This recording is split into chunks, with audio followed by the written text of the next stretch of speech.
Ladies and gentlemen, welcome aboard to episode 10 of the Dropkicks and Attractions podcast. I am, of course, your host, the Prince of Pop Culture, and I do now have a crown. Xander Invictus, joined by my close personal friend and co-host, BigBoct. How are you, sir? I am doing just fine. You doing okay, too? Yes, sir. Thank you. Thank me for doing this schedule because I scheduled the episodes and I gave us a lot of unnecessary work. We are doing our second consecutive television show. This is a one-season show, and we will soon find out why. We are doing Saved by the Bell: The College Years. I remember the original Saved by the Bell from my childhood. I don't remember any of it, but I do know the main characters. Sure. And I did watch it a lot as a kid. I was that kid. This came out in, obviously, 93. This was the May 93, so this was about less than a month before I turned 11. So I was the kid that watched it every Saturday morning.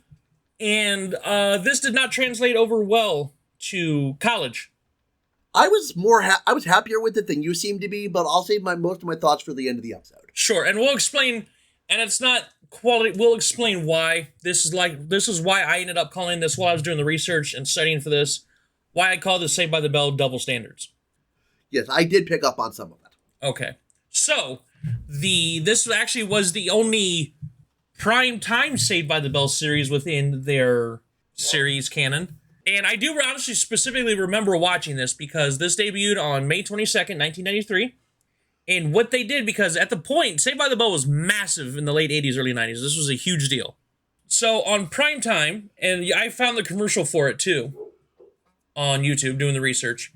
They had the series finale of the original Saved by the Bell on primetime, followed by the first episode of Saved by the Bell: The College Years.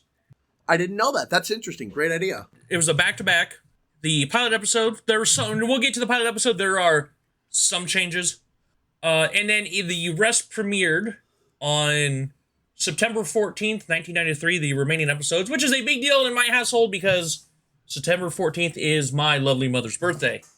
So, the theme, which very 90s sitcom-y theme, I like it. Honestly, that to me, that's the only part of the show that holds up.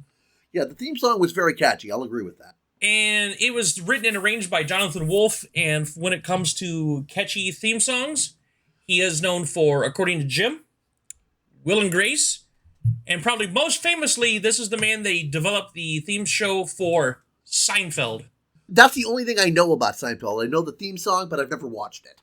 Yeah, but yeah, so he knows his classic theme songs. Absolutely. We're not going to go over Zach, Slater, Screech, Kelly from episode 2 on. If you guys have watched Saved by the Bell, if you've watched Saved by the Bell: The College Years, you've already watched Saved by the Bell. We don't need to go over them. Right. So we're going to hop into the new characters with the first lady, Leslie Burke, played by Anne Tremco, who's basically her parents bought half the college. Her family owns half the college. Her name's all over the place. So she's the rich girl of the group. Yeah, she tries not to lean on it, though. Yeah, but she was just like, we'll see when the dean comes in towards the later episodes, like, oh, you're a Burke? Oh, how may I help you? Here, let me kiss your ass. Mwah, mwah, mwah, mwah, mwah. Yeah. She doesn't use it, but people see her name and they fall over each other. Right. And we get, next, Alex Tabor, who is Leslie's roommate, played by Kirsten Warren, actress who, kind of indirectly ties in with our first episode. Or rather, our first attraction episode, Mr. Danny. You know how we had mentioned how some of the actors in Mr. Danny appeared as a guest star on Oz? Right.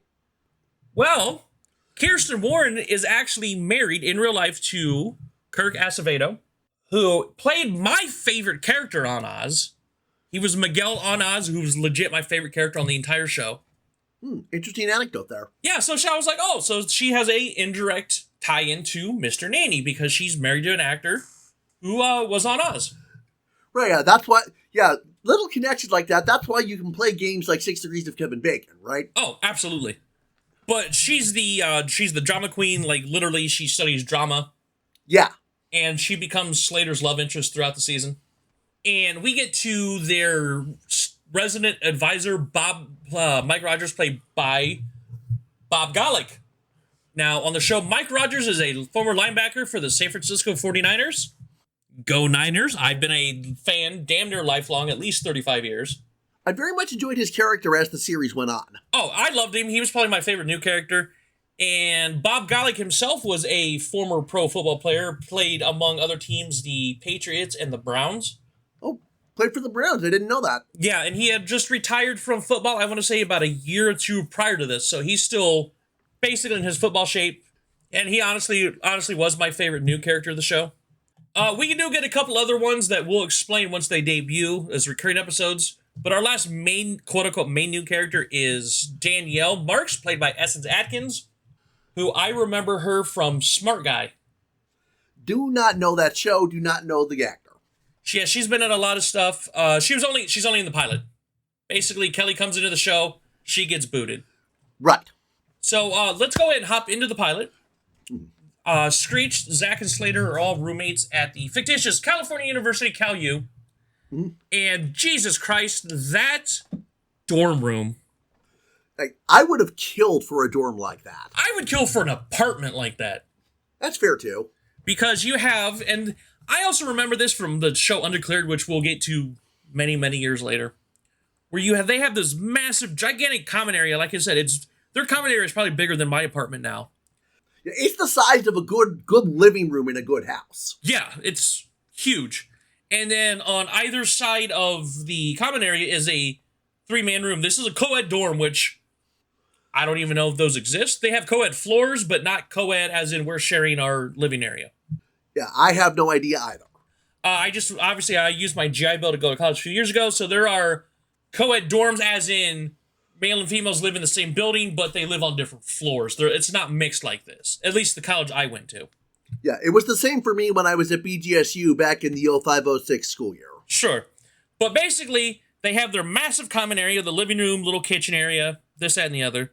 By the way, impeccably decorated for a college student budget, by the way. Yes, very unrealistically well decorated. But welcome to sitcoms. Yes. But on either side of the common area is all the men lived on the one side, a small 3-man room, and all the ladies lived on the opposite side. Right. So this is basically our main set for the day, for the show. Obviously, Zach's being the whole sleazy, schemy guy right off the bat. I would describe him as a serial schmoozer. I like that. Okay, he's a serial schmoozer. Yeah, there's also a lot of instances where Zach narrates to the camera.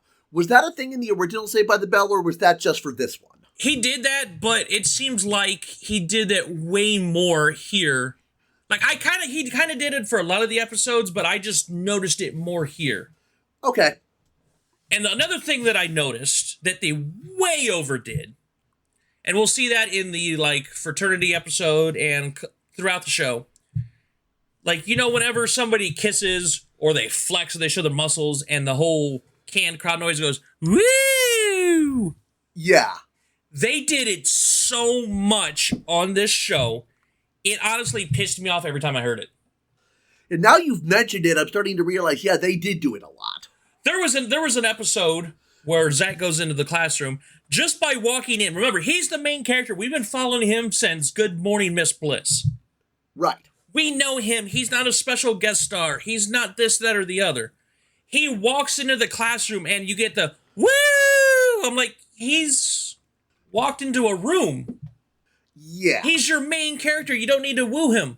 Anyways, I'm really trying not to crap on this show, but watching it for this, I was like, to me, it didn't hold up regardless. So basically, the whole episode is they're meeting each other. The males are meeting the females. Leslie and Zach are going to be the new item for 2 episodes until Kelly comes in. Among other things, we see Slater doing wrestling practice. Doesn't go too well for him. Yeah, because he's gotten a scholarship. Because a lot of this, and you've realized this, and one of the big conflicts in the show is that these were the big men on campus at Bayside, and they come to college and get swallowed up because none of Zach's tricks are working. Slater is getting destroyed in practice. The only one that's really acclimating is Screech because it's how the character works. Yeah. All of a sudden, Zach's like, "Oh, hi, I'll just wink and smile and I'll get what I want. And they're like, yeah, no, son. Slater goes to practice. Oh, I never got pinned, and he's getting pinned by everybody. And we also see that he's working at the student union, bussing tables. And we do say that they do say that they're out somewhere around the San Francisco area, which would kind of make this the fictionalized Cal Berkeley, University of California at Berkeley. Gotcha. So we're assume they're at Berkeley is what we assume. But basically, not a lot happens in this episode. We just see that maybe these guys aren't the big men on campus that they think they are. They meet the girls. There's conflict. Leslie and Zach are probably going to be the thing.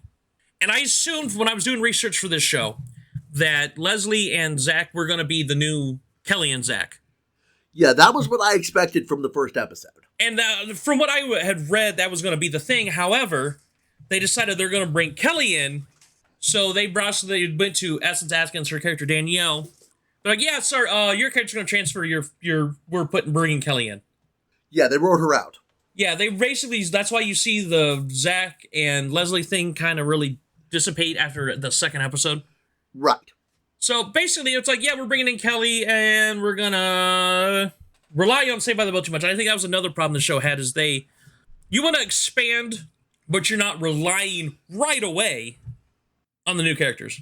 They fell back on the tropes of the old show too quickly and too much. Especially when they had Saved by the Bell, the new class that also debuted in 93, which and you want to talk about how it works as a high school show and not a college show. Saved by the Bell, the new class lasted for another 6 seasons. That's impressive. Yeah.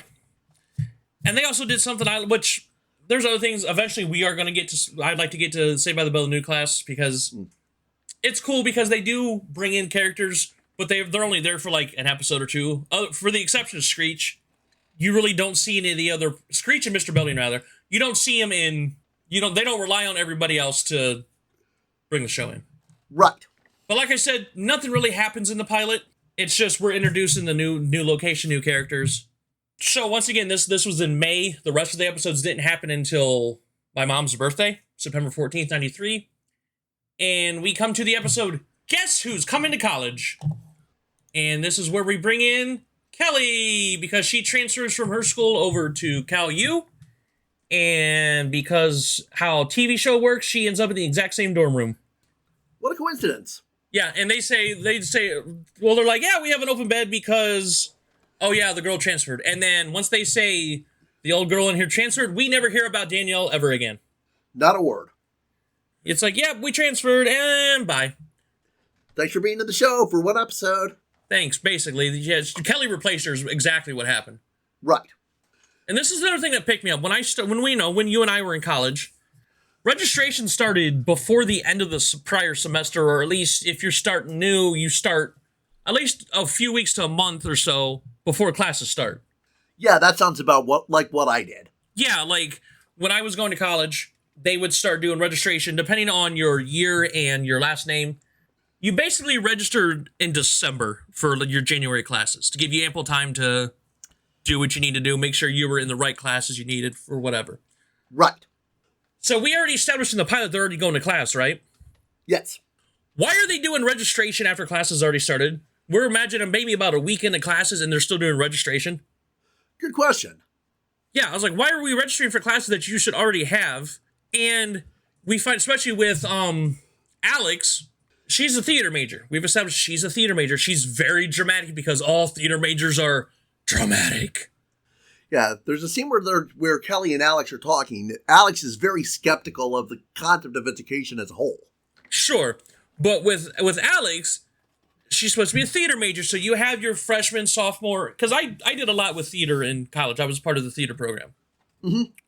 How is it that you should have your 100 level theater classes, your 200 level, what have you?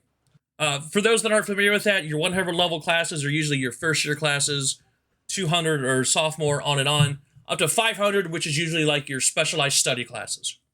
That's for those who aren't familiar with American college. I'm not sure how it happens with other ones, regardless. So she should have, especially if it's your major. Like I was a hospitality major and a marketing minor in college. they made sure, like, whoever helped you register for classes, you usually have some sort of advisor to help you at least register for classes. How did she not get every theater, or at least her beginning theater classes?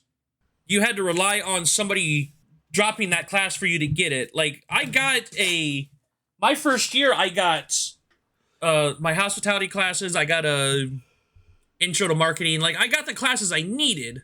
And then we also see, speaking of that, like, we're picking apart the college experience. I get it's a sitcom, but it's just, this is the stuff I pick up on. It's too much of a strain on your suspension of disbelief. Is that what you're saying? Basically. And also, you also notice that because Slater's an athlete, he gets the easy classes. There's a scene where he talks to Mike about that, the RA. Mike played football at the college, but he regrets that he took the easy courses. Yeah, because what are you going to do with the courses that are, they're not going to prepare you for after football? So, and so Slater has the change of heart where he adds all these other classes. He changes a lot to actually, God forbid, get an education. I know, right? So, but basically, that's, once again, Kelly's here, we're registering for classes. Honestly, the first couple episodes, not a lot happens. There was a great mime joke that Alex had mentioned. Because, once again, mime, acting, it's a form of acting. So, we go to the next episode. Zach lies and videotape, where we get the recurring character that I liked at first, and I gradually liked less as the season went on, and we'll explain why. Professor Jeremiah Lasky, he's an anthropology professor. I really dug him up until that incident. And I'm pretty sure I know which one you're talking about. Yeah, but I really liked the character. I was like, oh, this is the guy that's going to call Zach out on his bull. And he does.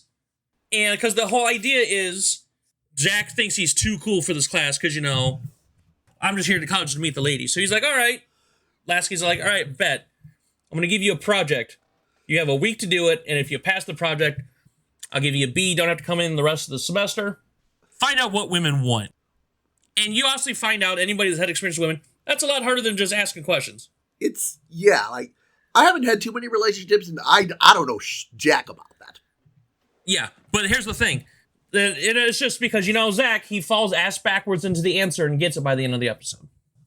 And there's also, so that's the whole idea. He's like, what do women want? They're like, I don't know. I want this. I want this. Every single woman wants something different. And they realize they're not going to help him because he's not taking it seriously. He takes it seriously at the end because Zach wins lol. Pretty much. And then I also noticed something too, because being a 49ers fan, once again, probably about a good 35 years, the Joe Montana joke doesn't check out. Where Mike was talking about how he got his hands around Joe Montana. Right. Maybe it was practice, spring training, cool. However, and I want to get super kind of sports nerd here for a second. So we assume, because we don't have any other knowledge to the contrary, we assume that Mike played his whole career for the 49ers, right? Okay, granted. We'll assume. We don't, like I said, we don't know otherwise, so we're going to assume based on the information given. Right. Mike played his whole career for the 49ers. Joe Montana played all but the last two seasons of his for the 49ers. Okay. So obviously Mike is retired by now for at least a year or two, becoming the RA for Cal U. Right. Joe Montana did go to the Kansas City Chiefs. So perhaps Mike they played the Chiefs. Sure. However, Joe Montana was not traded to Kansas City until the 1993 season, which is the season that starts now. So therefore, Mike has already left football and at the college the year that Joe Montana went to a different team. So unless he's talking about practice or spring training, he never got his hands on Joe Montana. Good catch. And trust me, I when I did the research for this, I actually looked it up just to make sure I was right.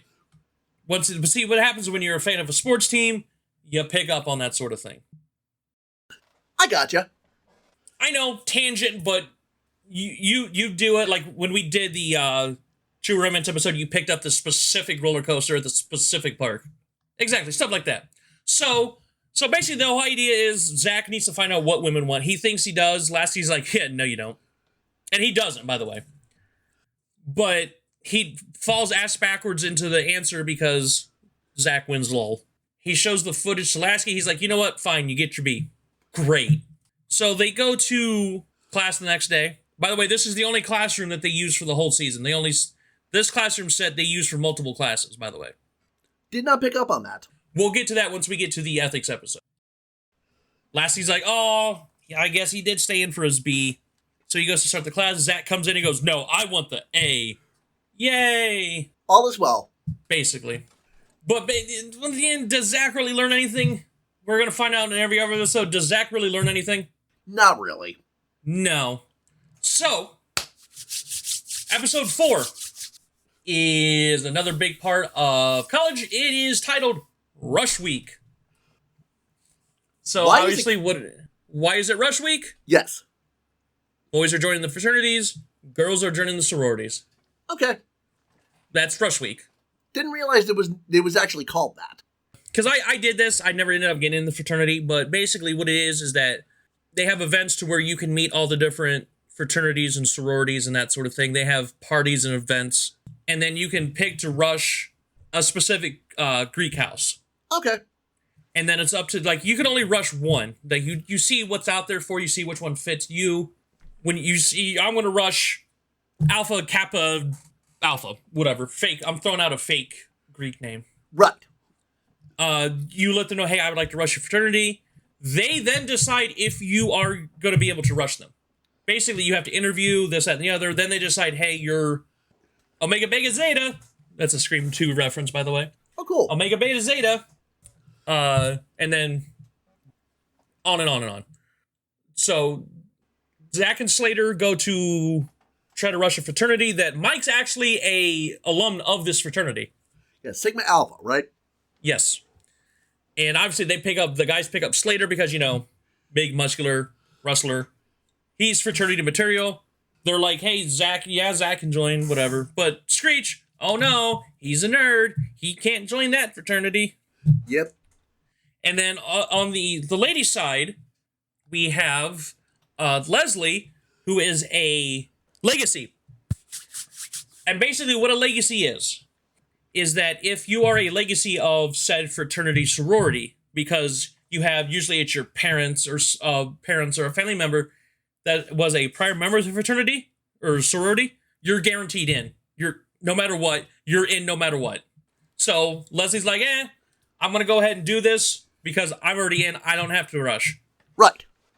They have to let you in. Alex and Kelly want to join the same one she's in. So they pick, obviously, so they go to the party. And of course, the guys, they're supposed to be Zeke or Screech supposed to be their bestie, but they have to hide that they know him because, God forbid, they're embarrassed by their friend. Yeah.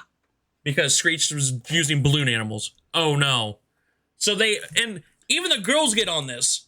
They give a fake persona to Screech because, God forbid, Screech is himself. Yeah, that really rubbed me the wrong way. That Screech was having to fake. Yeah, and because even when they picked him to rush, they go through the whole thing. He goes the whole fake persona, and then they get embarrassed because he busts out the balloon animals at the rush party. Right. Because, God forbid, you got somebody quirky. Anyways, so they go, and it's like, oh shit, they actually picked all three of them because they slimed them. Because, hey, you're slime, so you get to rush our fraternity now, you're in. They accidentally slimed you. Sorry, my bad, you got in the way. Oopsie. And then so Mike also realizes he's out of touch with his own fraternity because there's a scene at the party. They're like, hey, this guy was here in the 70s. And God, he's like making Mike feel old. Zach and Slater get through. And they're like, what about Screech? And they're like, yeah, he's not material, this, that, and the other. So the fake persona was probably one of the reasons he didn't get in. So they quit so Screech can join, which makes no sense. Yeah, that was pretty nonsensical. But somehow Screech gets in, and he's the only one out of the three to get in fraternity, which they mention the fraternity about 2 or 3 times the rest of the series. Yeah, this episode really doesn't have any lasting impact. No, other than a couple references they have. So as in, on the ladies' side, Leslie decides that, you know what, even if I'm a legacy, I'm not going to join. Right. Okay. Kelly and Alex don't get in, but somehow another one that they didn't rush, picks them up. Huh? And they don't even know the name of the sorority. That was really strange.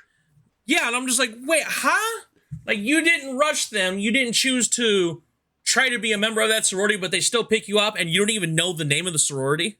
That was weird. Yeah. which they don't mention the sorority really the rest of the series, and Screech's fraternity gets like a couple mentions here or there. Yeah. Once again, a lot of these episodes are empty. That's a really good way to put it. A lot of these episodes have like characters that like I'd recommend that I compare these to Fight Club, and in the sense that there's a scene where he talks about like Edward Norton's character's talking about how all the traveling he does, he meets friends that he meets once. He calls them single serving friends, kind of like the single servings you get in planes, like meals, snacks, whatever. Gotcha. They're like one and done. So it's like a lot of these characters, and you see this in sitcoms, and I get recurring storylines, budget, actors, I get it. But a lot of these are like, hi, I'm a very important person in your life for this week. Oh, the episode's over? Bye, I'll never see you again. You get a lot of that in this series. Yeah, again, now that you've said it, I can make the connection. Yeah, where it's like, hi, I'm very important for this episode, but once the 22 minutes are over, we're never going to talk about you ever again. Yeah. And we get into this with episode 5, Slater's War, where we talk about school life, clubs, organizations, we all joined them. Mm-hmm. And Slater is working at the student union, and he gets spoken to a woman, I believe her name was Teresa. Yeah, I think that was it.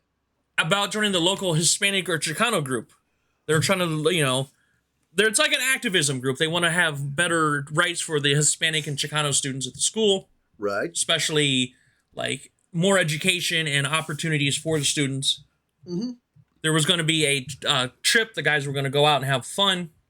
And God forbid it coincided with Slater wanting to expand his horizons. And Zach gets pissed because Slater wants to learn his heritage. He wants to embrace his heritage, and Zach is pissed. Because me. Yeah, Zach is really unlikable for a lot of this series. Oh yeah, this happened on Saved by the Bell too. Like I said, I don't remember any of it, so... Yeah, like, if Zach was at the center, he's like, me. It's like the song, me. And they decide to the Hispanic group that Slater, the activist group that he becomes a part of, they want to have a sit-in at the administration building because they want their causes to be heard. Right. Zach doesn't like this because they're supposed to go out and party that night. Yeah, there was a ski trip he was playing. Yeah, it was a ski trip. Slater's like, but it's ski trip, and Slater's like, bruh, this is important to me. Zach's like, but ski trip. So, they disagree, but you know what happens. They're going to make up at the end of the episode. Right. And then Leslie and Alex are joining because reasons. Of course.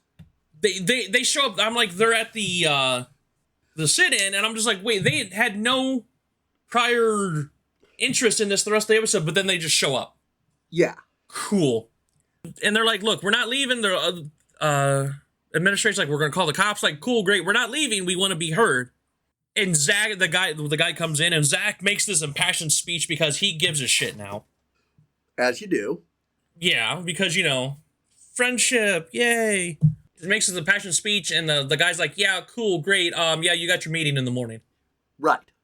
Which negated Zach having the speech. By the way, Zach and Slater are friends again because, of course. And do we ever see Teresa again, guys? No, we don't. Not one bit. We don't even mention the group, him embracing his heritage. 5 episodes in, and every single one of them are empty. Yeah, there was a B plot in this episode about Screech watching a rat for Mike while he does sensitivity training. That never comes back either. No. So we go to another important part of College Life, episode 6, titled The Homecoming. Basically, a former teammate of Mike's, the quarterback, which is weird because they were talking about Joe Montana, but this guy's supposed to be the quarterback for the 49ers. Unless he was the quarterback. I don't remember if he was also, I thought he was supposed to be the college quarterback. I don't know. I started to check out because I'm like, this show is bad. I got you. He's coming back as an alum. Zach's, he's a finance major. We do find out that Zach is a finance major. Mm-hmm. In the first couple episodes. Right. Hey, the guest of honor, the quarterback, invites Zach to the homecoming banquet to make business deals, network. And all the ladies are like, oh my God, he was in an underwear poster. Oh my God, he's so pretty. let's nail the poster in the dorm room. Right. That's all they give a shit about. Very shallow. Yeah, because this is where we start seeing the double standards, where if the guys do it, oh, you guys are pigs, you guys are trash, blah, blah, blah. But when the female characters do it, oh, we're empowered. Oh, you have to do this because, you know, and we'll see this in a couple episodes with the pinup calendar. Yeah. It's the roles are reversed, and it's a whole double standard thing, which pays into the main reason I despise this show, which we'll also get into here in a little bit later. Mm-hmm. So, there's several plots that all coincide with Homecoming. Right. Alex becomes the school mascot, the Falcon, which doesn't look like a falcon. No, it does not. Which I get that because my high school mascot was a tornado, but our actual like game mascot dress up costume was a bear. Huh, I didn't know that. Yeah, a tornado and a bear. Thankfully, it was easier for my college. I was a dragon, so right. Not hard to find a dragon costume.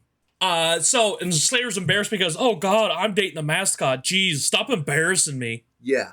All right, so Slater's a dick in this episode. Leslie's parents come in, like I said, they're the Burks. Their names are everywhere. Right. And they're very like, they're very Mr. and Mrs. Howell from Gilligan's Island. We're rich, lovey. Like, that's what it reminded me of. Mm-hmm. And because, God forbid, Leslie's dating somebody else, we're going to use Screech because this is all we do is we use Screech for reasons. We don't give a shit about Screech. Yeah. At the homecoming dinner, he actually yanked an entire table setting off by the tablecloth. Yeah, but they're just using Screech as comic relief. Yeah, I'm just like, yeah, we're going to use Screech in this episode. And, you know, we're going to use him. And then, you know, instead of being genuine, I'm like, yeah, we're just going to use him. Who can I date that my parents aren't going to like? Oh, hi, Screech. We're going to use you. Yeah, that was a thing throughout the entire series. And it bugged me too. Yeah. So that's what happens. So all this happens at the banquet. And we come to find out that the quarterback that Zach's supposed to get all these networking business connections with takes Kelly somewhere for one of his photo shoots or whatever, and he hits on her. Which is weird because we established a few episodes later, Kelly's 19. I get legally she's an adult. But we do say I want to say it's about 3 or 4 episodes later, she's 19. This guy's coming back as an alum who played with Mike, so you're talking late 30s? At the least. Yeah, so whatever. And she turns him down, so he just ditches her in the middle of nowhere. Yeah, Johnny's even more of a smoozer than Zach. That's his name. Johnny Walters. Yeah, Johnny Walters. So, and this was one of the few times where I was like, all right, Zach did the right thing. Zach's cool. So he's getting ready. He's going to go play golf with Johnny and a couple business people. Businessy business. Right. Kelly tells him what happens. And instead of being, oh, I'm going to play golf, we'll be fine, Johnny comes to pick him up, and he's like, nah, dude, slams the door in his face. So I was like, okay, Zach actually did the right thing for once. Cool. We'll find out why Kelly shits on him in about a few episodes. Yeah. Episode closes with Zach talking to Mike, who does admit that he was jealous of Johnny, and he reminisces a bit about the last game he played. Yeah. But once again, we don't talk about Mike much because he's mainly the B-plots. But Mike's a really cool guy. He's a very big dude. Like I said, he played linebacker, so he used that to scare him. But he's got the best interest of he's supposed to be the whole dorm, but apparently he only talks to the 6. He's got a heart of gold. Yeah, great dude. Like I said, he was my favorite new character by far. Yeah. His plots were some of the more interesting ones. Yeah, and they were usually the B plots. Like, we missed it a few episodes back where he tries to help. Screech helps him write his memoirs while he helps Screech learn how to lift weights. Right. Stuff like that. Like, he really wants to help the kids because he gives a shit. Episode 7, the poker game. This is where we start really seeing the obvious double standards. So the main plot of the episode is Zach, one of the rules Mike has, no poker in the room. So obviously, Zach, Slater, and Screech, we don't listen. We want to have poker. So they set up Mike to have a date with a lovely professor. She's a lovely woman. She's a literature professor. Yes. It's like, hey, if we set him on a date, he won't bother us. We can play poker. That's the only reason they tried to set Mike up. Not because they give a shit. They just want to play poker. Yeah, the A-plot advances with the girls at karate class. All of them have a hot for the teacher. But here's the thing about this. This is where the double standards come into play. Right. The girls are only there. I believe it was Kelly was the first one there, or was it Leslie? I think it was Kelly. Okay. She goes there to learn self-defense. The other two only show up because he's a good-looking guy. Right. They're like, ooh, throw me. Oh, my turn to throw me. No, you hag, it's my turn to be thrown. No, fight me, Mr. Super Pretty Sensei guy. Yeah, they're just fawning all over him. Yeah, here's the thing. Flip the script. Let's say it was Zack Slater and Screech at the karate class. And they fawned over, and they had a very lovely karate instructor. It was a female. And they're like, oh, I bet I want that babe to throw me. Ooh, she can throw me whenever she wants. How bad would everybody shit on those guys for that episode? That's the kind of thing that might lead to a sexual harassment lawsuit. But when the girls do it, woo! Oh, they're just being girls. Right. Yeah, nah. If you're gonna do it where the episode where we're gonna boo the boys because they're fawning over a pretty karate instructor, you need to boo the girls too. And we get this really big here in a couple episodes. Which is why Lasky slowly falls down my list of favorite characters. Gotcha. But this is what I noticed. I'm like, nah, you double standards. If you can't boo double standards one way, but it's okay when the double standards work for you. That's not how that works. Yeah, the instructor they all like winds up breaking his arm, and he brings in a female sub who actually power slams Kelly. And then they're like, oh, I don't want to do karate anymore. Yeah. Like, I use this line, I got this from a commercial.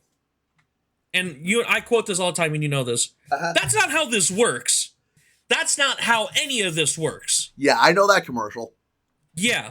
This is where that comes into play. Right.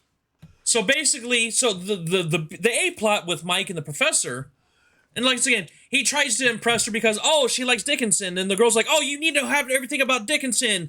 And it's not working. Because, God forbid, the lesson is, be yourself. Right. What? And once Mike starts being himself, the literature professor falls for him. Because he's being the lovable goofball he is. Right.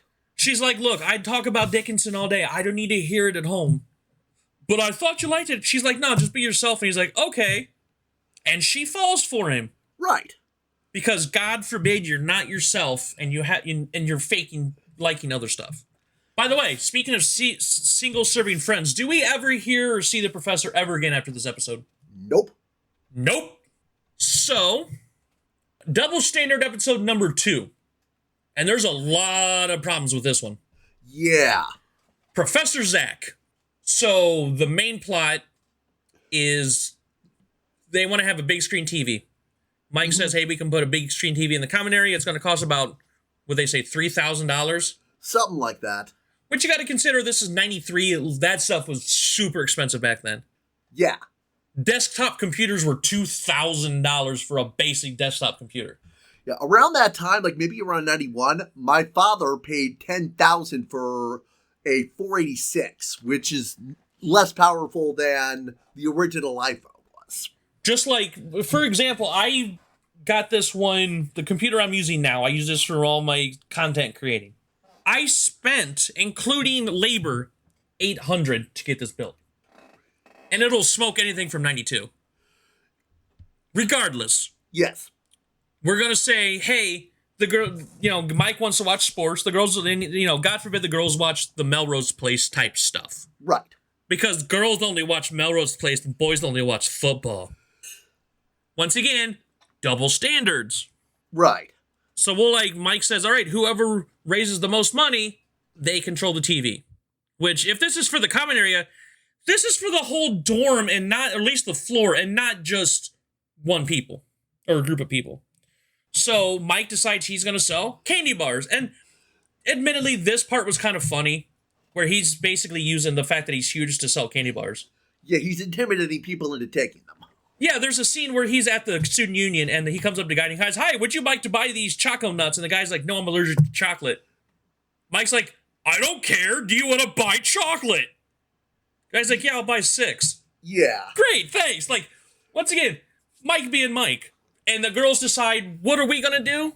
What are we going to double standard today? We're going to make a male pinup calendar. Which in theory could work, But they get to the point where, obviously, God forbid they use Screech because, he wants to be in it. They're like, oh, no, sorry, Screech. Hey, Slater, come over here and take your shirt off. Actually, backing up a second, when Alex proposed the pinup calendar, they were initially against it until she said that she meant a male calendar. So the double standard's even worse. Then they're like, oh, yeah, we're not going to take our bikinis off. Oh, we'll have half-naked guys. Oh, yeah, sure, absolutely, go ahead. So Screech is like, yeah, I'll do it. We're raising money for stuff. And they're like, sorry, Screech, you're dumb. Yeah, thing is, no. Slater doesn't want to do it. They're like, take your shirt off. Slater doesn't want to do it. Like, they're just like, oh, you're going to play pool with shirtless. And Slater's like, why? Remember, we're not raising money for charity. We're not doing anything. We just want a big TV for the dorm. So we can watch Melrose Place. Right. So they've basically forced Slater to take his clothes off for the pictures. But don't let Screech do it because he's not traditionally pretty. Right. And how do they get around this? Photoshop. Yeah, whatever they had in 93. They basically take Slater's body and put Screech's face on it. And still raise the $3,000 for the TV, so Melrose Place wins. On the other side of the episode, Zach is in Lasky's office talking about... And once again, I'm still on Lasky's side on this part. Right. He's talking about businessy classwork, projects and papers and stuff. Lasky has to leave the office for MacGuffin reasons. Right. A girl comes in, and she's in love with Lasky. But he's not there, so what does Zach do? He pretends to be Lasky. Yeah, hi, I'm Dr. Lasky. Sure, I'll sexually harass you. And she loves it because she's in love with him she thinks Zach's Professor Lasky. Right. So, remember, this is, in theory, a professor taking a student out on dates. Yeah, that is not a good thing. No. So they go through this whole thing. The whole episode is Zach trying to basically get into this girl's pants, pretending to be a professor, which could ruin his life. Yes. It almost happens. It honestly almost happens in this episode because we find out that the girl is the daughter of the chancellor of the university. Zach has to get Lasky off the hook, so... And he doesn't even do it. Because, so they bring Lasky in the office, the chancellor's about ready to fire him. For good reason, mind you. Yes. So Lasky comes in, and the daughter, the student's like, no, that's not Professor Lasky. Lasky has no idea what the hell's going on. Oh, right, and then after this all happens, that's when Zach comes in. Yeah, he's like, oh, that was me.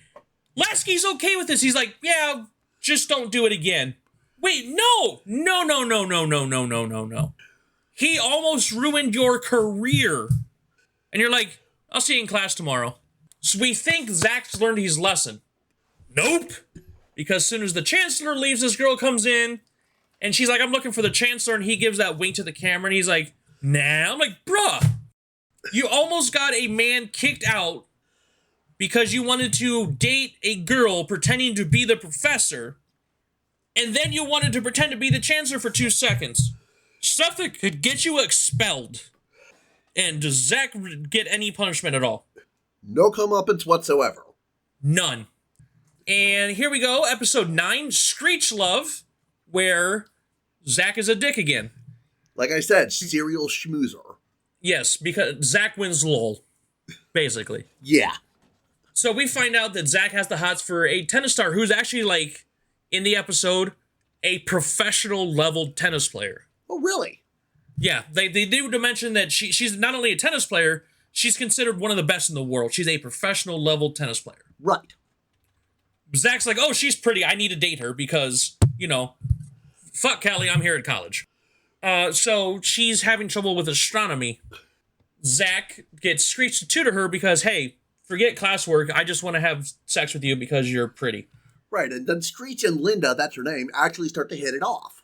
Yeah, and Zach can't have this because, God forbid, Screech gets something organically for him. Like, there's a scene where, and they're in their common area, and some of the other characters are in there. And we find out that Kelly's already been at the necking area Because Screech's like, yeah, I took her out to such and such, look at the stars. Oh, you mean Kissing Street? Yeah, there's a bunch of references to that with different names. Yeah, so Screech's like, no, we legit just looked at the stars. Like, we have a common interest here. Because God forbid Screech gets a beautiful lady that likes him for him. I know, just... Zach can't have this. So he tries to ruin the relationship that Screech organically built with this woman, who happens to be a professional athlete, because Zach wins lol. I didn't realize just how much of that there really was in this show. Yeah. And Screech is legitimately pissed. He's like, can I not have something here?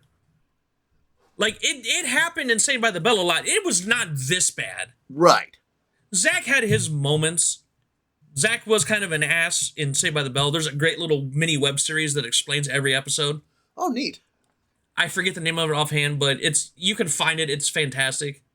YouTube? Basically, you just show that how Zach Morris has been a sociopath his whole life. Gotcha. You know what? I'll go ahead. When I find it, I'll go ahead and put it on the Twitter page. But I highly recommend you find it. It's fantastic. It's like that whole theory about how Ralph Macchio's character in The Karate Kid was actually the bad guy and not the good guy. Oh, interesting. And then you watch it, you're like, huh, yeah, that pans out. By the way, watch Cobra Kai. The show's amazing. Okay, back to this. So once again, they end up... Do we ever see Linda ever again after this episode? We do not. We do not. She's a single-serving friend. So we go to episode 10. We're about halfway through the season. Dr. Kelly. We find out that Kelly wants to be pre-med. She wants to be a doctor. Right. Okay, it's a well-respected job. Good for her. She wants to give back. She likes to help people. Alex gets a job at a place in, what was the name of the restaurant? Skeeters. It basically looked like a combination of between a strip club and Hooters. Yeah, that was what I figured it was as the episode started. Yeah, it's a restaurant, but it looked like it was like if Hooters was in a strip club. Yeah, it was pretty skeezy. It's very skeezy. I've been to both Hooters. I've been to strip clubs before. Mm-hmm. This is what happens if Hooters and Joe Blow Booby Shack had a baby. Uh-huh. So, and Kelly's like, no, that's not my thing or whatever. And they're like, hey, I just made $150 in tips. Kelly's like, screw a doctor. I'm going to be a Hooters girl. So there we go with the double standards again. Well, no, not necessarily. She doesn't understand that. Okay, great. This is, you're going for short term over long term. Okay, yeah, that makes more sense. Where the double standard, you are correct with the double standard. Because you talk about how they're like, what kind of guy goes to Skeeters? And then Q, Zach, Slater, and Screech, because apparently Screech is best buddies with him again this episode. Mm-hmm. They talk about going to Skeeters. So they go. Kelly gets a job there. She makes a lot of money. They're like, hey, babe, you're basically going to have to show your ass. Be like, hee, hee, hee, hee. Guys will give you money. Yeah. And we also see that Screech has fallen in love with one of the waitresses who calls him Sugar Britches. And while Zach and Slater and Screech are pawning over the ladies, Zach finds out that Kelly's working there, and guess what? He hates it. He hates it. It's okay when it's random ladies he can hit on, but once it's Kelly, who apparently he pines for Kelly again, it fluctuates this whole season, episode by episode, whether or not they're an item or not. Right. So, all of a sudden, I like it when it's other girls, but when it's a girl that I want to have relations with, no, I can't have this. No, you gotta quit now. But no, wait, hold up, Mr. Double Standard. It's okay if it's random people you don't know, you can ogle and whatever. But when it's somebody you know and somebody you have affections for, who's just doing it to make money, you don't like it. Yeah, it's not a good look for him. I actually knew somebody that was like, when I was in the Army, that he actually was able to start dating one of the strippers at one of the strip clubs we've gone to. And I'm like, dude, you can't go every night and be jealous. You have to know going in that, hey, I do this for money. I'm going to be dancing on guys. I'm going to be acting all, here's your burger. For money. That's how I get my tips. Right. You can't be jealous, but then be okay when it's a random girl that wants your phone number. Right. And that's the whole episode. Kelly ends up quitting, of course, because this is a one-episode thing. And we also find out that the girl that Screech is in love with, because she called him Sugar Britches, calls everybody sugar britches. And it killed him. The B-plot in this episode is Mike being asked by the 49ers to do a retry, see if he can still play. He does succeed at that, but he decides he'd rather finish college. Yeah, which I was like, great. Like, Mike has the only real growth in the whole series. I think I agree with that. Yeah, he's the only one that has, like, he seems the only one genuine. Yeah, that's a good word, genuine. Mm-hmm. So we get to the last episode before I start hating Kelly. A Thanksgiving story. So they borrow Mike's car because the gang wants to go to LA and they're all bringing their girlfriends. They want to meet all the girlfriends. Mike lets them borrow his car to take everybody from basically San Francisco to LA. Mm-hmm. And then and this is another thing where you have to like Mike. What he does every year for Thanksgiving is he has this Thanksgiving dinner where he brings in a bunch of inner city kids that may not have a Thanksgiving dinner. He makes them a free dinner at the college. Mm-hmm. Great. Another reason we like Mike on this show. Yeah. So what happens is they go through a thing.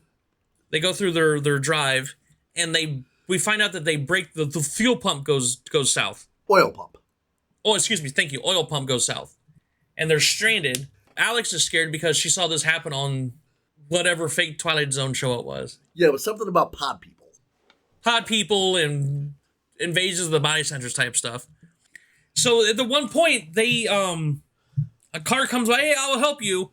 And Alex scares them off. Because, the pod people drive Chevys, and that guy was driving a Chevy. He's a pod people. Yeah. Alex is not all that bright. Because, we got to have the dumb one. So they come back. Sorry, Mike, your car's busted. So they're all stuck at the school for Thanksgiving. And Screech is like, hey, you know what? I ordered all the turkeys. Here's the turkeys. They're frozen because he's like, hey, I saved you $50 by ordering frozen turkeys that are not going to be ready by the time because the kids are already there. So he's like, okay, Thanksgiving's ruined. Zach's like, I found all these things at the gas station because everything's closed for Thanksgiving. Yeah, he did a very bad Indian accent for that scene. Yes, because, 93, like I said, this show aged horribly. Yeah, I'm going to agree with that. So he found like turkey jerky and like bread and okay, cool. What are we going to do with all these kids? So what they're going to do is because we all know football on Thanksgiving, it's been done forever. Right. So they're going to bring in Marv Albert, who was an actual commentator for sports. Famed sports broadcaster and announcer Marv Albert, who's going to do like a goodwill piece on Mike, and he's going to interview Mike. The interview goes wrong because it's a sitcom, of course it does. Right. However, they're like, great, sorry kids, we have beef jerky for Thanksgiving, we can't help you. All these celebrities just show up to the school with food. So yeah, we have a bunch of celebrities playing themselves. Oh, for the most, except for one, which we'll get to in a second. Right. You had Jonathan Brandis from Sequest, who Kelly pawns over because, pretty guy. Uh-huh. Here's a turkey. Here comes Marsha Warfield, who I remember most as one of the bailiffs from Night Court. Mm-hmm. But it just ended a year or two prior, so, okay, sure, we can still get Marsha Winfield. She drops off food. Oh, goodness gracious. I'm thinking of the other one that Kelly fawns over. Brian Austin Green? Thank you. Brian Austin Green shows up with food. Kelly's like, oh my God. Like, all these celebrities, here's all this food. We just happen to have extra food. And then Dennis Haskins doesn't show up and playing himself. Who does he show up as? He shows up as his character, Mr. Belding, from the original series. So, the one cameo we get him from the show, Mr. Belding just shows straight up. He's like, hey guys, you kids are doing great. Here's some food. And then we have this big Thanksgiving. Yeah. There was one other cameo too, a Jenna Von Oy. I don't know who that is though. That was the one that Screech goes, every little guys go over. She was 6 on Blossom. She was Blossom's best friend on the show. Okay. I know that my sister watched that show a lot. We used to have to fight over the TV. Blossom was her show. I used to watch Dave's World, actually. Yeah. Meantime, after they got back to the college, Zach had been schmoozing again, trying to get a plane ticket home so he can scalp some football tickets. Pretending to be a doctor because, thank you, I forgot about that part. Mike gives them tickets to watch the Raiders play. So Zach's like, no, we're going to scalp them instead. So he pretends to be a doctor to be put on standby so he can scalp these tickets. Because, Zach can't go through one episode without being a good guy. Yeah, he eventually does get the ticket, but he gives it to Kelly so she can go home.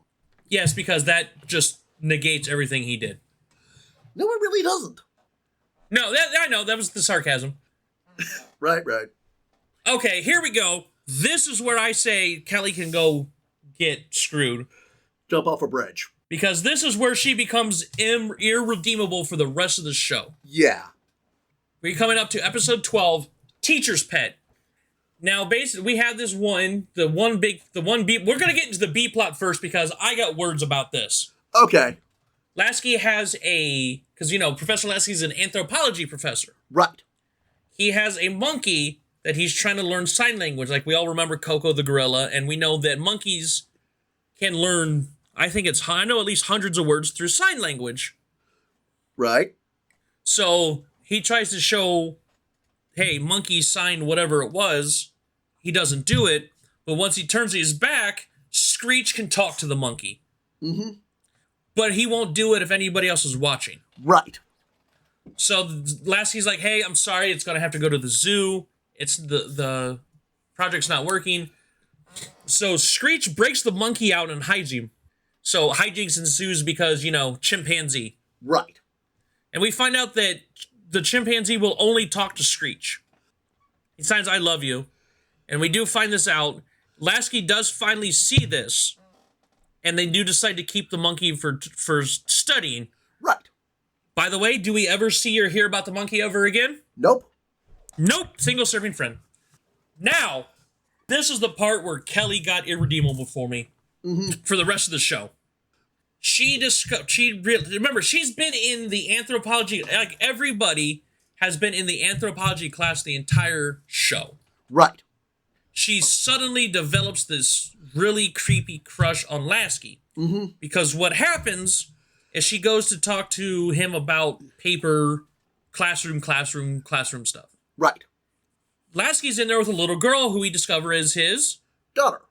I'm like, okay, cool. He's doing dad stuff. He's like, hey, I don't know how to do ponytails and braids because I'm the dad.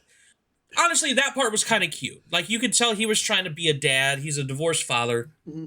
Yeah, and Kelly did offer to babysit for him. Which, okay, cool. But all of a sudden, once I forget, did you catch the little girl's name? I want to say it was Abigail. I did not catch it. I'm going to say it's Abigail, but regardless, yes, we only see her for one episode. She wants Kelly to babysit because he's like, thank you, but she doesn't like many people. She's like, I want Kelly to do it because, reasons. Right. So Kelly starts babysitting the daughter so he can do his classroom work. And all of a sudden, she starts falling in love with Lasky out of nowhere. Yeah, this was very out of left field. We had no insinuation the other prior 11 episodes, and we're on 12 of 19. Right. 11 episodes. Mind you, this goes basically for the rest of the season. Yeah. Like, this is the only plot that really affects anything beyond its one episode. Yeah. And it's the worst storyline of the whole show. Absolutely. Because it gets bad. She's like, oh, I love him, and I'm going to call him Jeremiah now, and I love him, and double standard. This is where the double standard where I said, screw the show, came into play. Because this relationship is played for laughs. Ha ha, I'm in love with my professor. Hee hee hee. Laugh track. That's not how it works. Zach is legitimately pissed, as well he should be. Absolutely. Let's flip the script. Let's say we're going to bring in the beautiful lit professor from the one episode she did with Mike. Right. Let's say Zach fell in love with her and he developed this whole, I love Janice, or whatever her name was. I love Janice. This is cute. Ha ha ha. He'd get expelled in a second. But not only that, the show wouldn't play it for, no, because we couldn't, they'd be like, oh, you can't do that, Zach. You're a student. She's your teacher. This, that, and the other. And it would end by that episode. Yeah. This one, it's like, but I love him. He's so pretty. Cue laugh track. This goes the rest of the season. Why is it okay for a female student to love the professor on the TV show, but if we switch the genders, we would boo them And this would only happen one episode. Yeah, it's really, I can't think of a good word. Bullshit. Okay, thank you. You're welcome. So, and Zach finds this out, and rightfully he's pissed.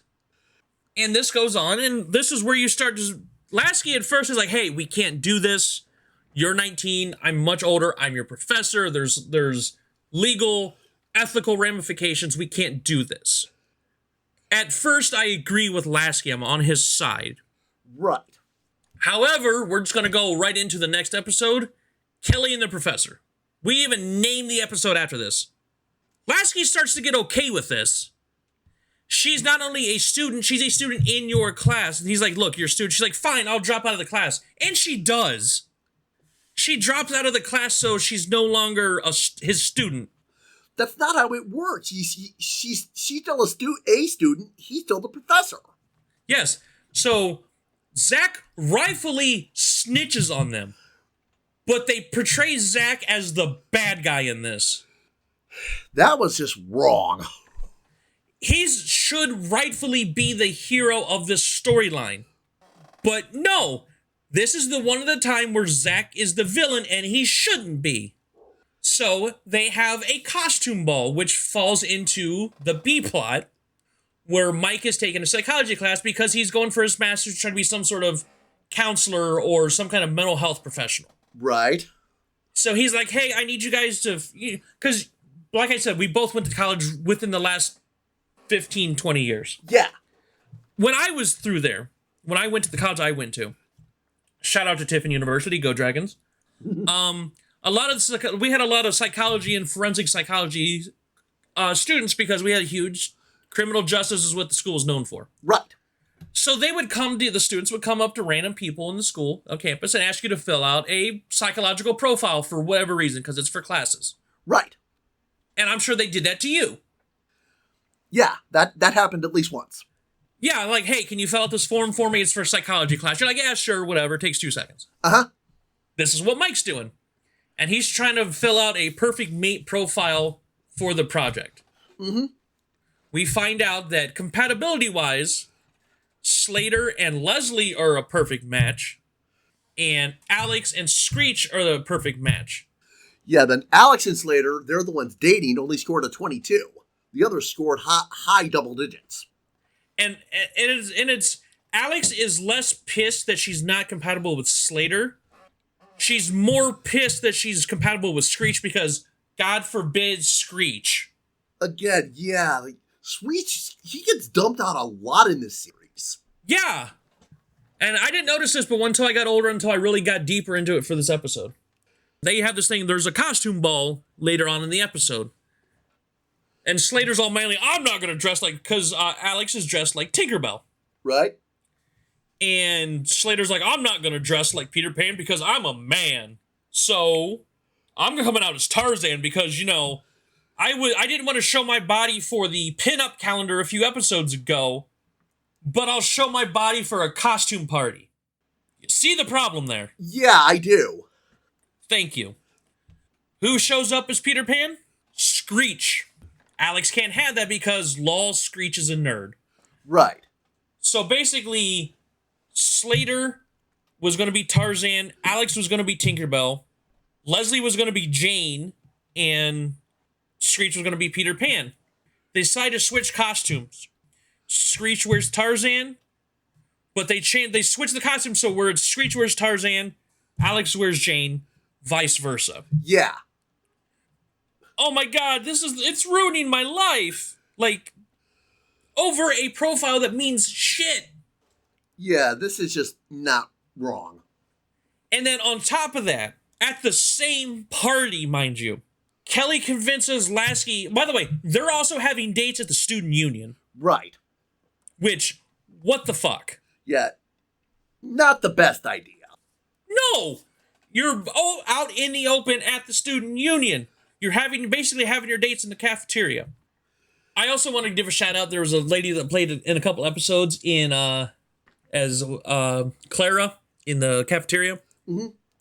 Is Mindy Sterling, who's a character actress that's been around for a long time.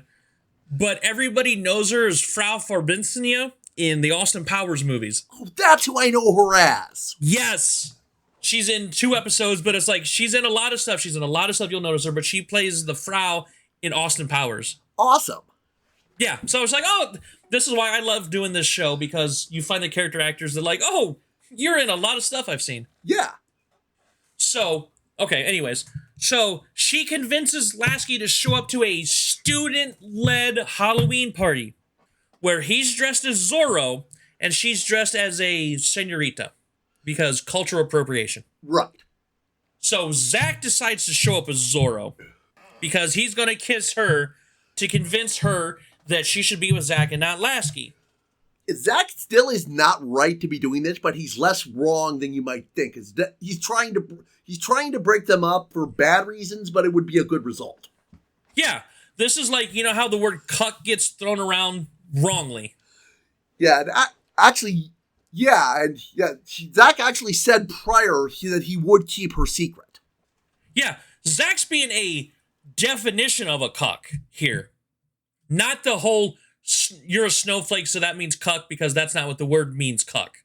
This is he's pining over a girl that obviously doesn't want him. She wants an illegal, unethical relationship. So he dresses up as Zorro to kiss her first while Lasky goes off to get a drink or go to the bathroom or something. So he lifts the mask, and she's pissed at Zach. So he's like, okay, whatever, you know what? Whatever. She goes off outside to Lasky. She's like, I can't have this anymore. He starts to fall for Kelly. Mind you, we've established early on in the series, she's 19 years old. Oh, I'm sorry, according to her, 19 and a half, because that 6 months makes all the difference in the world. I think Lasky has mentioned he's in his early 30s, maybe late 20s. It's got to be at least in the 30s because he's written multiple books. He's been around the world. And the girls are okay with this because they're all like, oh, but he's so handsome because he's traveled the world and he's got stamps on his passport and he's written books and he's been on Good Morning America. So you think this is over the relationship because they're like, hey, we're breaking up. And she pushes him off a ledge. Lasky off a ledge. Yeah. Like he landed in some bushes. She didn't throw him off a building. He landed in some bushes. You think it's over with. Is this relationship over with? It's not. In the relationship sense, but does she stop thinking about him ever? No, she does not stop pining for him. No! Remember, this is supposed to be the all-American girl, Kelly from Saved by the Bell, who was nice to everybody, who did the right thing. She comes to college, and she gets all single white female Lifetime movie network on a frickin' professor because she babysat his daughter once. So, okay. Off my soapbox for at least an episode. Okay. Because in about 3 episodes, it happens again. Yeah. We have episode 14 is a question of ethics, and this was my favorite episode because there was actually moments where I was laughing out loud at this. This is my favorite episode of the series. Yeah, this was a good episode. Yeah. Like, if there more episodes were more like this, I think the show would have lasted longer. Right. Because this is where I noticed that they're in an ethics class. Because God forbid Zach is ethical. And he admits, he's like, look, I don't give a shit. This is the same classroom set they use for the anthropology class. Same classroom. Right. It's the same set. And we see that the ethics professor is Robert Guillaume, who I know a lot of people that, watch old shows would recognize him as Benson from the self-named television show. Cool.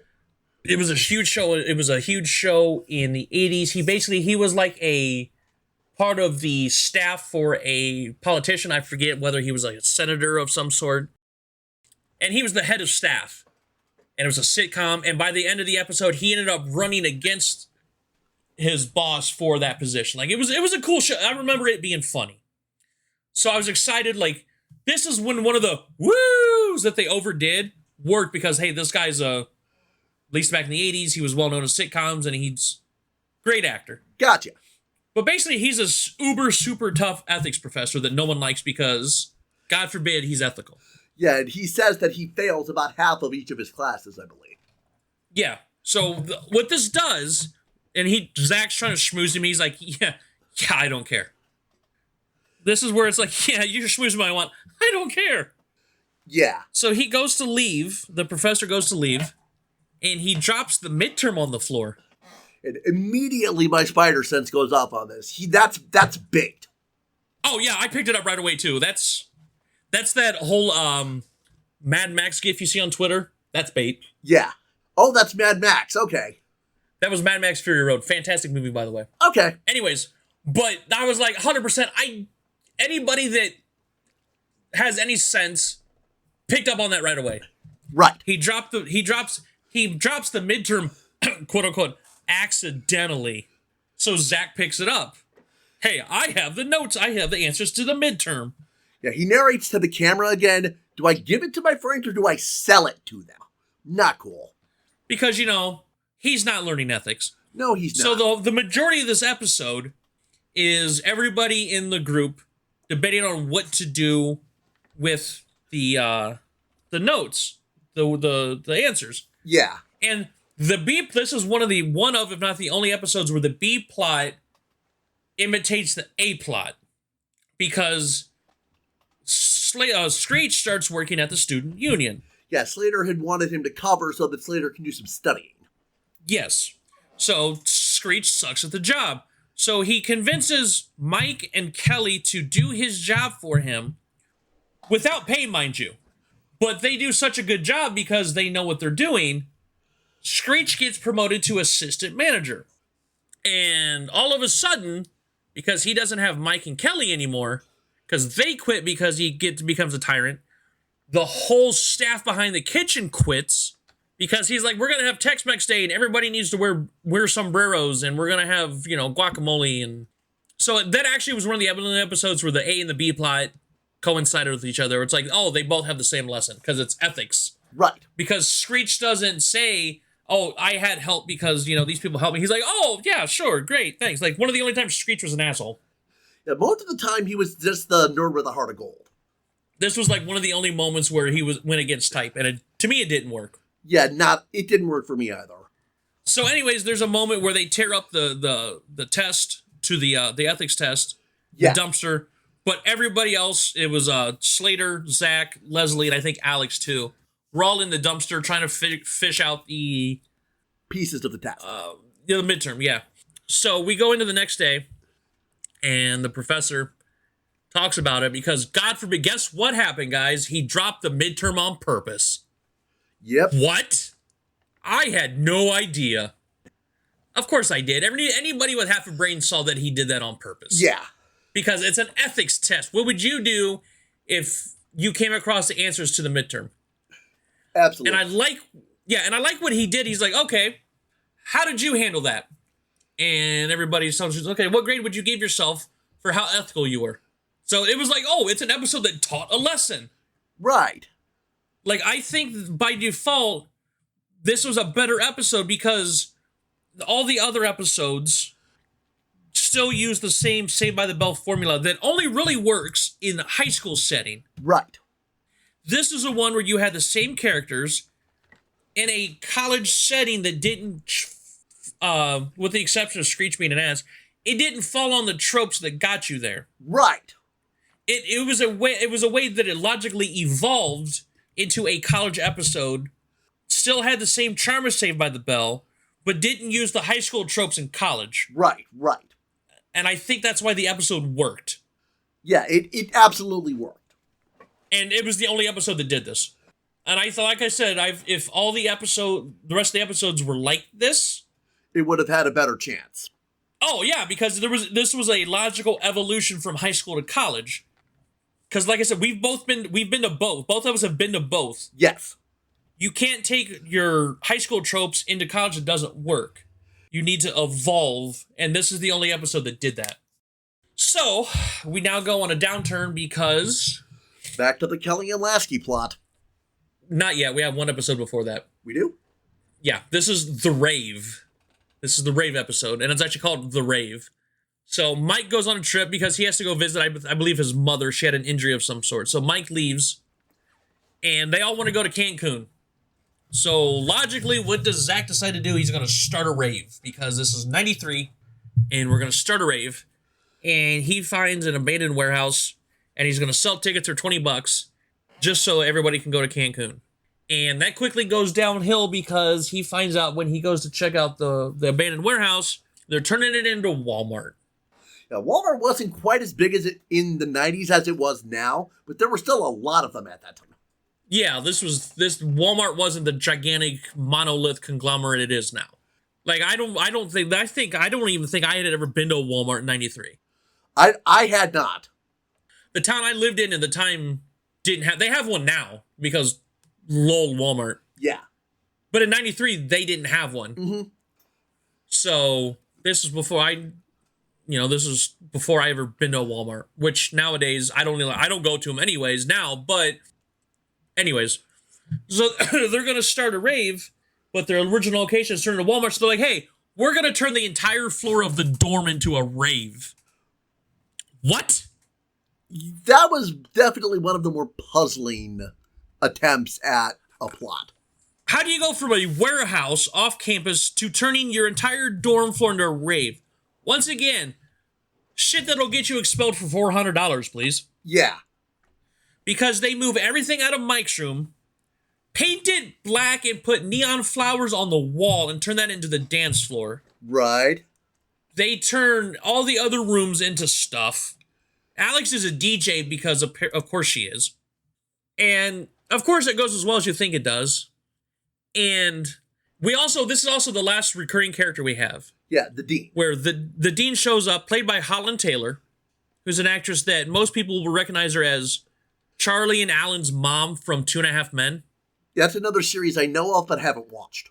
But yeah, that's where I know she's been on all kinds of other stuff, and it's one of those you can pick her out, but the most popular role that I can think of is she played Charlie and Alan's mom, who was a frisky lady who liked the men, but she was also a realtor because she sold Charlie his house. Gotcha.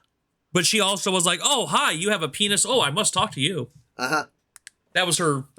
She was funny. Like, the show's fantastic. I've heard so. So, and she's like, oh, I don't like you, so I'm going to do everything I can because she's smart. I don't like what you're doing. I want you out of my school. Why are we supposed to boo her? Right. Granted, she's ruthless shrew because she fires her son at one point. But once again, why are we supposed to boo her? Zach hasn't learned anything the entire series, so he really should be getting his comeuppance at some point, but he never does. Because lol Zach. Right. The rave goes off the rails because they find out that the Dean's on her way to the dorm that's been destroyed by you. By the way, back to normal the next episode because sitcoms. Yeah, they moved to the lecture hall that was used for the anthropology and the ethics class. And they get busted. And out of all the people in the school to bail them out, who bails them out? Professor Lasky. Why? Of everything that happened the last few episodes, if I was Lasky, sorry, bro. You're on your own. Him and Zach should hate each other. Yeah, Lasky says it's because he hates the Dean, but I would hate Zach more in this situation. Yeah. He called it there's a late night class about nocturnal urban rituals. Thank you. She's like, why are you in a robe? Oh, this is a new flannel outfit the kids are wearing. Yeah. She buys it. And then there was also basically the C plot because it happened only a few scenes. Yeah. Screech has this asshole that's in his chemistry class come. He's like, hey, can you get nitrous? Because he's a assistant at the chemistry labs. Right. He's like, can you get nitrous? He's like, I don't want to. But they basically forces Screech to break in to the chemistry lab and steal nitrous oxide. Because, you can breathe nitrous and you get high. Right. But if you do it wrong, you're dead. It's a bad thing. Not a good idea. No. But they basically all but threaten Screech to do it. Right. And this is one of the only times Slater ever sticks up for Screech. He doesn't really stick up for Screech at all on this show. No, he doesn't. And he figures out what happens, and Screech, Slater basically bows up on him and goes, you got a problem? Like, they were going to basically fight Screech, and Slater's like, yo, we got a problem? Yeah. And I was like, really? You treat this guy like shit, and this is the only time in the whole season you're going to take care of the guy. Which kind of does have a funny comeuppance, because come to find out, Screech never stole nitrous oxide. Yeah, he accidentally stole a tank of helium. Because they all start talking like they're in the Lollipop Guild. So once again, no one learns anything. No one gets a comeuppance. Yeah, and there is a few brief scenes with Kelly and Lasky. She wanted to get back into his class. He got her into a different one, and she's upset. So obviously she's not as over him as she seemed. Which brings us into the next episode, which I think this was Lasky's last episode or one of the last ones he was a member of. I think so. Bedside Manner, because throughout the season, Kelly is working at the Student Health Center, which looks like a fucking hospital. Yeah. Because there's a difference between a student health center and a hospital. And apparently she's a head orderly, but she dresses like a doctor. And she's giving orders. You're a student helper. How are you giving people orders and sending people to different rooms and stuff? Wait, what? Yeah, it doesn't track. She practically became a doctor, but she was a student helper. Like, we had a health center on campus. It's a small school. We had a health center. Mm-hmm. It was in a converted house. It wasn't in a hospital. Right. This looks like an out-and-out hospital. Yeah, it does. So, but throughout the whole season, like, you see it a few times, but nothing really happens in the seasons that really changes the episode, so we haven't really brought it up. Right. This is really the only episode where the student health center, hospital, medical center, whatever, comes into play. Because all the stress that, frankly, Lasky brought onto himself at first. At first he didn't, but ultimately he brings this on himself. Right. He gets an ulcer, so he has to go to the hospital because he's had ulcers and they're acting up. Kelly was like, "Oh, it's sure mine. Oh, I'll be your helper." It's like, you're not a doctor. What are you doing? And then Zach gets a job as an orderly to stop her from doing this. Yeah, this is another instance of Zach actually trying to do the right thing. It's a dumb idea, but it's an idea. It's something. It's something. And so Kelly has to boss him around because she's the head orderly at might as well say it, it's the fucking hospital. She's now a head orderly as a freshman in college who bosses Zach around because he's just a regular orderly, and she's fighting over Zach to see who's going to take care of Lasky because she hasn't given up on Lasky yet. Yeah, Zach is now actively trying to get Kelly back. He wants a relationship with her. And this is the whole episode. They fight over who's going to take care of him, so he does it so she can stay away from him. She does it so she can be next to Lasky to sponge bath him of all things. They wanted to sponge bath him. Like that was the thing. Oh, he needs sponge bath. Kelly's like, I'll do it. And while this is going on, I would say A.5 B plot, because it's inconsequential. We just need to put the dean in. Right. She comes in for a flu shot. And she comes back and she has these reactions to the flu shot. So she's in a hospital room that just happens to be across the hall from Lasky because, lol, that's how life works. Because of course. So Zach has to go back and forth, treating the dean like shit, by the way. I get she's a rude patient, but he's treating her like shit. Yeah. Just so she can spend more time with Lasky because Kelly still hasn't given up on him yet. What the hell? Like, this is why Kelly became a horrible, horrible, horrible character in this show. Yeah, I don't remember enough of the original Saved by the Bell. Would you call this character derailment? Oh, 100%. Not even derailment. You're on a different track. This is like if you ever watch bowling. Like the bowling goofs where someone's going down the bowling... I just blanked on the word. Lane. Thank you, lane. Where it bounces off a gutter and goes into another lane. Have you seen those? I've seen that happen, yeah. Yeah, this is Kelly. If this was Kelly, she bounced off the gutter. It went about 7 lanes to the left. Because on Saved by the Bell, she was the good old all-American girl next door, cheerleader, played volleyball. She was the sweet girl that, why is Zach going after the sweet girl just because she's the head cheerleader type girl? Gotcha. Now she's like, love me or I'm going to kill you type. Yeah. Like, you know, like her attitude was just like, but we played for laughs and we were supposed to root for Kelly because she's going after an older guy. Once again, if this was a Zach thing, this would have ended, this whole relationship would have ended in one episode. Yeah. it ruined Kelly as a character. I'm sorry. Like, I know she's got a couple guest spots in the new Saved by the Bell on Peacock. Mm-hmm. Which, by the way, Zach becomes governor. Really?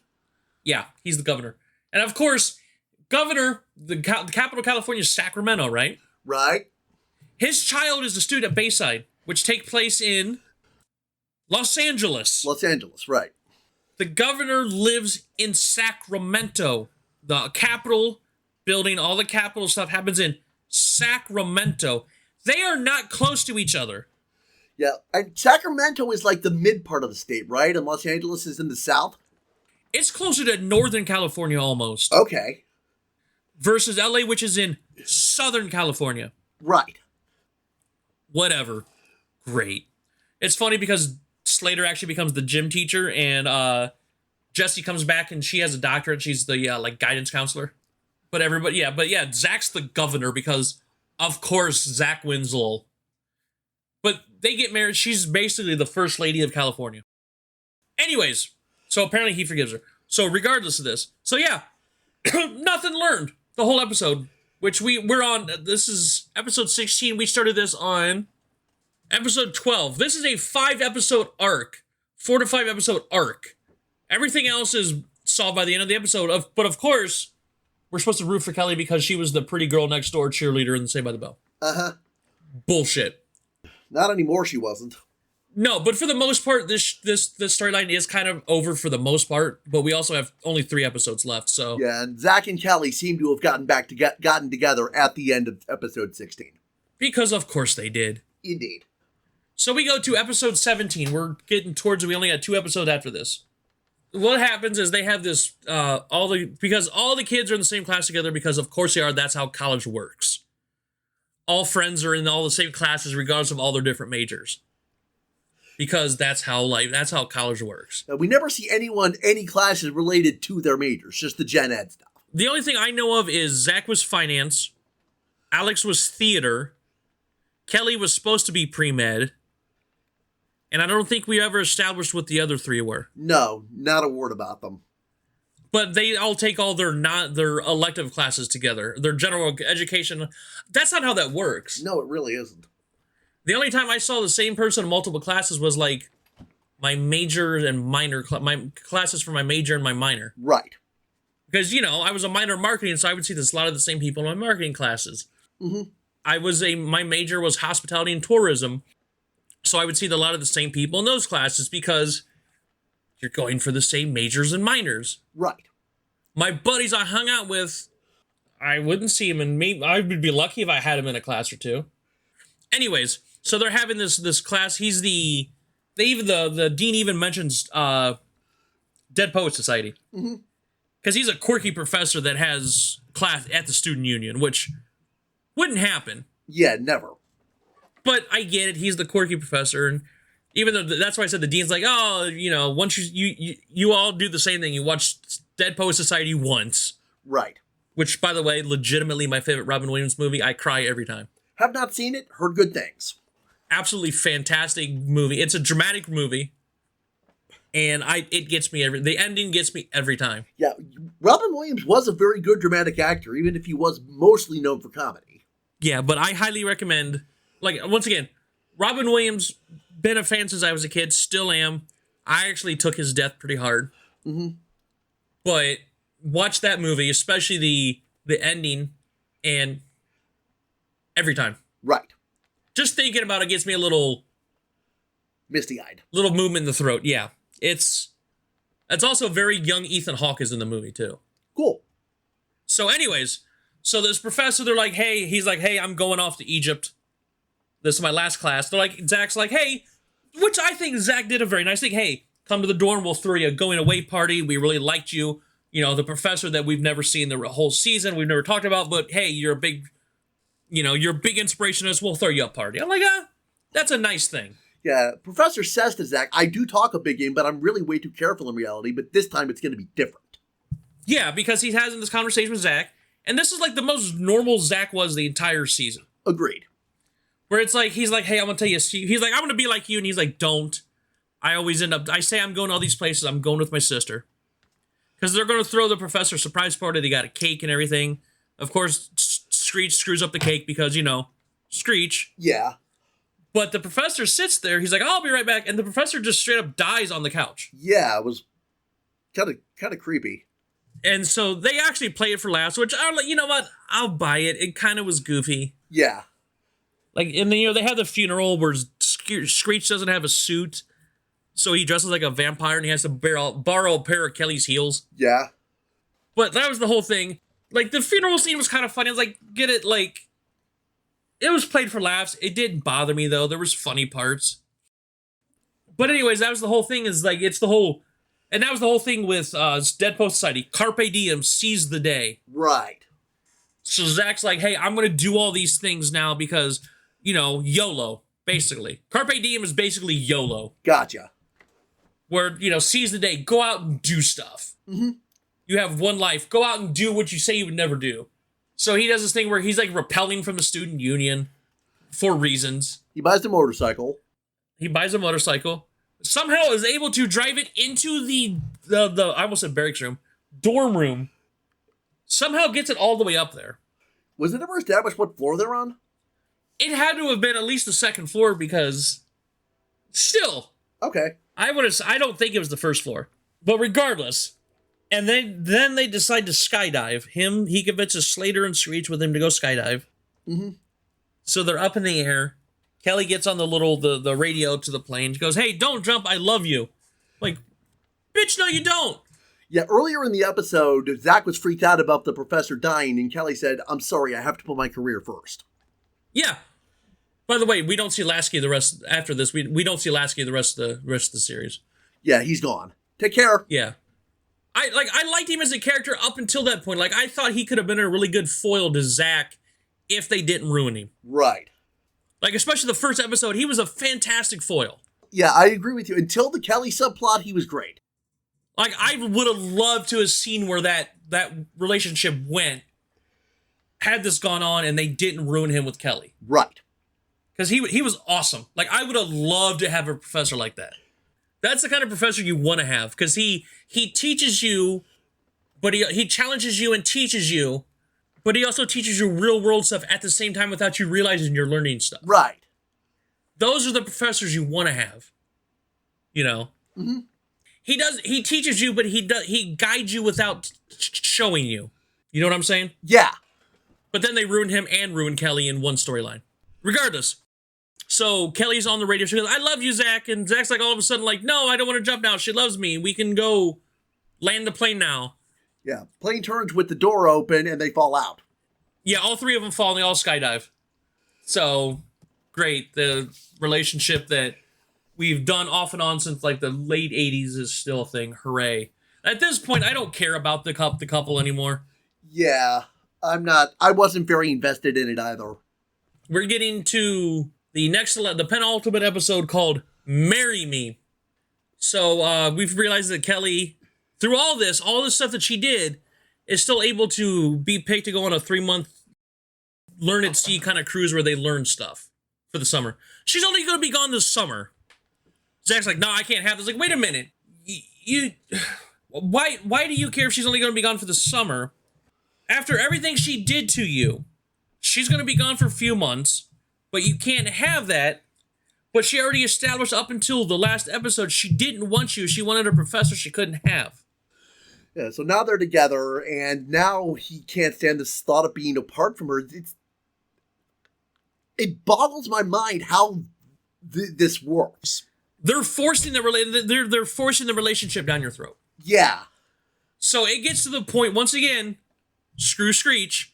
He convinces Screech to drop out so he can take his place. Like, he convinces him that, like, kids have died, fallen off the boat and died from shark attacks, and he convinces Screech to drop everything. So Zach decides, hey, I'm going to go all out. He proposes to Kelly, and she's like, I don't know. Yeah, she says she wants to use the trip to figure things out. Yeah, which she should after everything. But Zach won't take no for an answer. So, before we get to the end of that part, there's a B-plot where Slater's an asshole. Because Alex, obviously him and Alex, which he's the wrestler, the jock, all that stuff. Alex is the theater girl.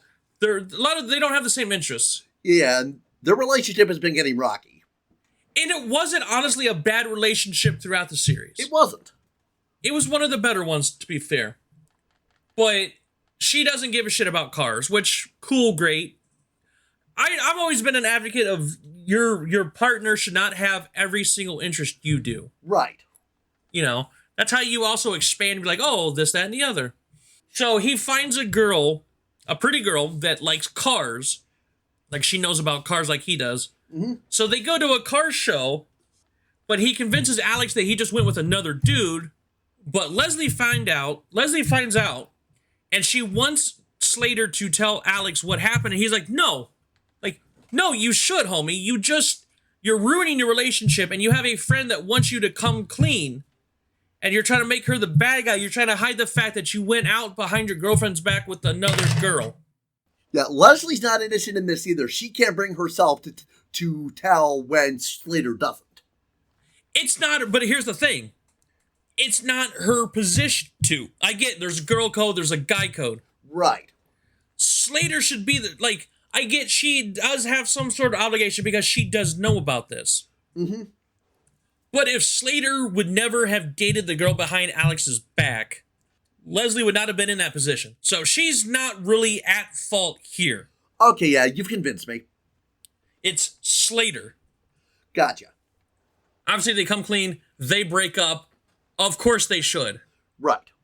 So now, out of everything, everybody ends up on the boat for some reason at the end of the episode. Zach really forces the let's get married issue. She says yes. Yet everybody's happy. Why? There hasn't been proper build for any of this. No, it happened like half an episode ago. And then Screech has all these medicated discs on him to the point he starts tripping. So he can't go. So no progress. Nobody learns anything. Not a damn thing. So we're just going to make wedding plans now. Screw it. And so Zach and Kelly decide, okay, so we're going to go into the last episode finally, 19 episodes in. We're going into the last episode called Wedding Plans, which ends on a cliffhanger, which solves the cliffhanger, but we'll get to that here in a minute. Mm-hmm. Zach and Kelly want to get married. Slater's kind of smart. He's like, dude, no. Why? You're not thinking this through, dude. Like, their parents are against, everybody is against it. Like, people that they should care about and value their opinion are against it. They're like, no, we're fine. The only person who really gives them any support is the dean, and that only because she thinks that if they get married, Zach might have to quit the school to get a job. Yeah. And then she convinced, they convince her to let them move off campus. Right. But guess what? They don't have the money for it because they're not thinking this through. So they get a shitty apartment because that's all they can afford because welcome to the real world. So, and also the dean actually helps them get a spot at the chapel to have the wedding. Right. But she wants the reverend to meet with them first. Yeah. Because, and you know what? Like, a lot of times this happens, but I kind of agree with the Reverend on this point, where it's like, look, you guys are getting engaged and getting married right away. Let's think this through. Right. So he's like, look, I'll meet with you guys, and if you know what, if I like where you guys are going, maturity-wise, I'll sign off on it. You can get married at the chapel on campus. Meanwhile, Slater and Screech are fighting over who the best man is. Leslie and Alex want to be the maid of honor, but also who goes to show up because she also wants to be the maid of honor. Who does Zach bring in as a surprise to Kelly? Lisa from the original series. Lisa, which is a cool thing because once again, Lisa was part of the gang from the show. Mm-hmm. So you got the three ladies fighting over to be her maid of honor, while Slater and Screech are fighting over who gets to be the best man. So hey, we're gonna throw you guys a bachelorette and a bachelor party. They both wind up happening at the same time, right as the Reverend is showing up. With strippers, mind you. Yes. And the Reverend is like, Zach and Kelly is like, they didn't want that to happen there because they're like, hey, we this ruins everything. Right. They didn't want that to happen. So they have a cop stripper show up for the guys. Meanwhile, the Reverend comes in while all this bacchanalian stuff goes on. And Alex and Leslie think that the Reverend is a stripper, and rightfully he's like, yeah, you guys aren't mature enough. You're not happening here. Yeah. I don't blame him. You guys are having bachelorette parties with strippers in a dorm room. Yeah, not the best idea. Yeah. And then the ladies are fighting over, oh, this which bridesmaid does you need to pick that? Kelly's like, no, like, it's my decision. You guys don't get to make my decisions for me. Right. Like, I hate to say this after bagging on her for almost 2 hours. Kelly's in the right on this episode. Absolutely. Both of them are like, hey guys, we're getting married. You're not. Like, I get you want to help us. You're our friends. We get it, but we make these decisions here. And then the show ends on a cliffhanger because they never get married. There's talk right at the end about going to Vegas for a shotgun wedding, but that's it. Yeah, because show got canceled. For good reason. Let's put it this way. I got the notices here where it ranked in the yearly ratings. There was 118 shows ranked. We're going to have a little bit of fun. I like to do our movie guess for how much a movie makes in the box office. Our game we like to do with BigBoct here. Mm-hmm. We're going to modify it a little bit. Out of 118 shows, where did this rank? We'll give you the 3 guesses. 90th. You're actually almost fucking dead on. Higher or lower? Lower by a fraction. 88. Yes. You actually got one right. Woo! It ranked 88 out of 118 shows on the ratings. Yikes. Do you know the competition they had to deal with? No, I don't. Not only the first half of Rescue 911, which I watched a lot as a kid. I did too. Full House. It had to compete with Full House. And we all know how legendary that show is. Yeah, it got eaten alive. So they honestly did, this ended on a cliffhanger, but they did have closure. A 90-minute TV movie that came out a year later, mind you. Mm-hmm. Saved by the Bell Wedding in Las Vegas. Gotcha. So they do wrap it up. They get married. Saved by the Bell, the new class. Zach, Slater, and Lisa appear in an episode. Slater comes in one more time. Slater comes up twice. Zach and Lisa show up once. Screech would go into the new class and be one of the main characters as Mr. Belding's assistant on a work-study program. So Screech and Mr. Belding were characters the rest of the Saved by the Bell new class. Gotcha. And then, like we spoke about the sequel, reboot, requel, whatever, of the Saved by the Bell on Peacock. Mm-hmm. Slater becomes the main character as a gym teacher. Jesse's the guidance counselor, and then Zach and Kelly show up as the governor and first lady of California because Lowell's Zach. So, yeah, this show, one season. You can find it on DVD. It's on TBS a lot. Like, it's not hard to find this. Yeah, and I think we both watched it on Peacock. We watch it on Peacock, so it's not hard to find. However, in watching this with a more discerning eye after watching it, whatever, this show did not hold up. I did not like this show. I agree. Like, I enjoyed it when I watched it, but you've convinced me of how bad it was. Yeah, like, no, I wanted to like it because, once again, I still, to this day, will watch original Saved by the Bell. I've seen every episode. I will watch Saved by the Bell whenever it's on. Right. Now that I've really gotten a deeper dive into the college years, yeah, never again. Agreed. We want to, once again, thank you everybody for coming out to Dropkicks and Attractions. We'll give you guys a little bit of a heads up. Next week is our Dropkicks episode, which is going to be another long one like our first episode. We are doing, because at the time, Raw would get preempted by the Westminster Kennel Club Dog Show up until, I want to say, late 90s, even maybe past 2000s. So we are going to do 3 wrestling episodes next week. It's going to be WCW Saturday Night, February 13th, 1993, Monday Night Raw of the 15th, and WCW Saturday Night of the 20th, which ties everything up before we go to Super Brawl. But in 2 weeks, our next Attractions episode, I am so excited because we are going to be talking about legitimately one of my all-time favorite movies, and I saw this in theaters as a 10-year-old. We are going to talk about the all-time classic, which, Holds up, by the way. Jurassic Park. I'm so pumped for that. That is actually one of very few movies I remember seeing in theaters. I wasn't as awed with it as you seem to have been, but I loved it.